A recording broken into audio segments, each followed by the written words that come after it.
पर रामायण देखकर रावण मतलब अरविंद त्रिवेदी बहुत भावुक हुए। क्या? तुझे कैसे पता?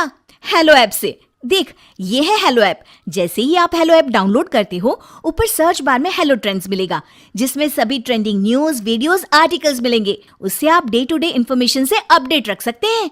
ये तो बहुत अच्छा ऐप है। मैं अभी डाउनलोड करके खुद को अपडेट करती हूँ।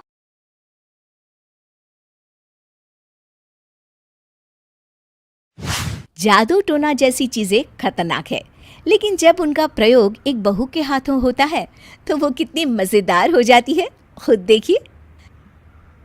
रामगढ़ गांव में सुधा रहती थी। सुधा की सास उससे बड़ा काम कराती, तो पति ऐसा जो ना कभी घुमाने ले जाता और ना ही कभी कोई तोहफा लाता। बेचारी इस बात से हमेशा दुखी रहती, लेकिन एक दिन उसकी जिंदगी बदल जाती है। अरे सुधा, सारा दिन न जाने क्या क्या सपने देखती रहती है। जाकर कुछ बढ़िया सा खाना बना कर ले आ। सपना ना देखो तो क्या करूं? मेरे तो कर्म ही फूट गए जो ऐसे घर में शादी हो गई। इससे अच्छा तो माँ जी कोई फुल टाइम मेड ही रख लेते। ओहो, बढ़िया ही फुल टाइम मेड रखने वाली। मेरे बेटे के लिए तो विलायत से रिश्ते आ रहे थे। वो तो तेरे पापा ने तेरी इतनी झूठी तारीफ कर दी कि हमारा तो मन ही पिघल गया। अच्छा, विदेश से रिश्ते? वाह माँ जी वाह। अरे भगवान से तो डरिए। विलायती बहू लाकर क्या गाय का गोबर लिपवाती? बहू बहू होती है, ना वो देशी होती है ना विलायती। बहू का काम सिर्फ सास की सेवा और घर का काम होता है। और सुन, तुझे मैं क्यों बताऊं कि मैं क्या करती? जाकर घर का काम कर। सुधा मन महसूस कर वहां से चली जाती है। शाम को सुधा का पति जल्दी घर आता है, जिसे देख सुधा खुश हो जाती है। जी, आ गए आप? जरूर मुझे कहीं घुमाने ले जाने का प्लान होगा आपका। सब समझती हूँ मैं।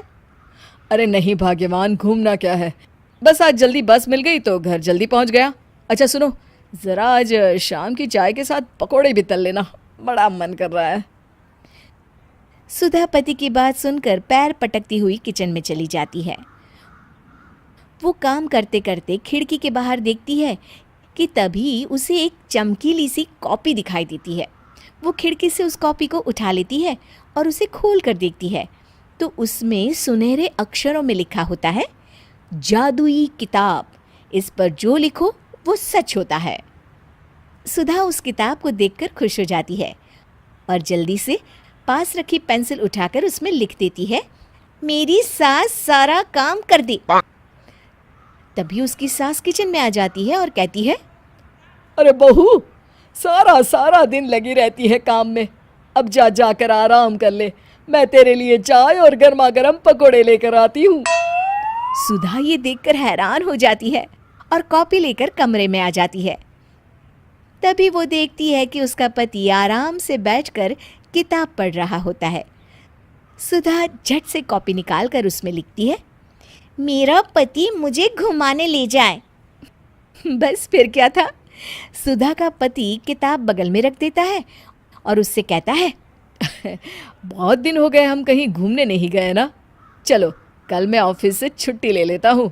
सुधा ये सुनकर खुश हो जाती है कि तभी उसकी सास हाथ में चाय और पकोड़े लेकर खड़ी हो जाती है। चलो बहू, कुछ खा लो। अरे किस्मत वाले हैं हम जो हमें तू मिली, वरना मेरे बेटे की शादी कहीं तय ही नहीं हो रही थी। कोई लड़की इस घर में शादी नहीं करना चाहती थी। ले बहू, खा ले। अब तो सुधा की बल्ले बल्ले हो गई थी। सुधा की सास और पति बस उसके इशारों पर घूमते। एक दिन सुधा को सास का हार पसंद आ जाता है।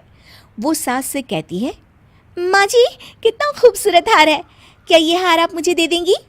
ओए होए, बढ़िया ही, मुझे दे देगी? अरे तेरी माँ ने दिया है ना मुझे, जो मैं तुझे दे दूँ?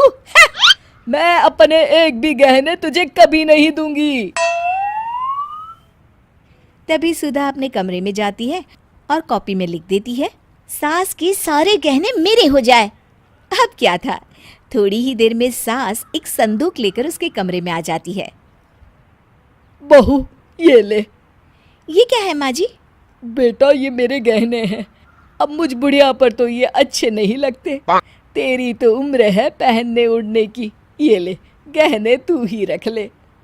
तभी सुधा की नज़र उस हार पर पड़ती है जो सासू माँ ने पहना है। और माँ जी, ये हार जो आपके गले पर है? सास हार उतारते हुए कहती है।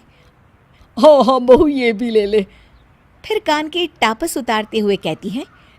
ये ले बेटा, तू ये भी ले ले। फिर एक एक कर वो अपने सारे पहने हुए गहने उतारने लगती है। ये भी ले ले बहू, ये भी ले ले। सुधा तो खुशी के मारे बौखला जाती है। हाँ हाँ, लाइए लाइए लाइए लाइए। तभी सुधा का पति उसके पीछे आकर खड़ा हो जाता है और जोर से चिल्लाता है। अरे सुधा, क्या हुआ? क्या लाइए लाइए कर रही हो? अरे जरा कढ़ाई में तो देख लो, सारे के सारे पकोड़े जल गए। तभी सुधा की सास भी उसके सामने आ जाती है। इस लड़की से तो एक काम ठीक से नहीं होता, दिन भर सपने ही देखती रहती है।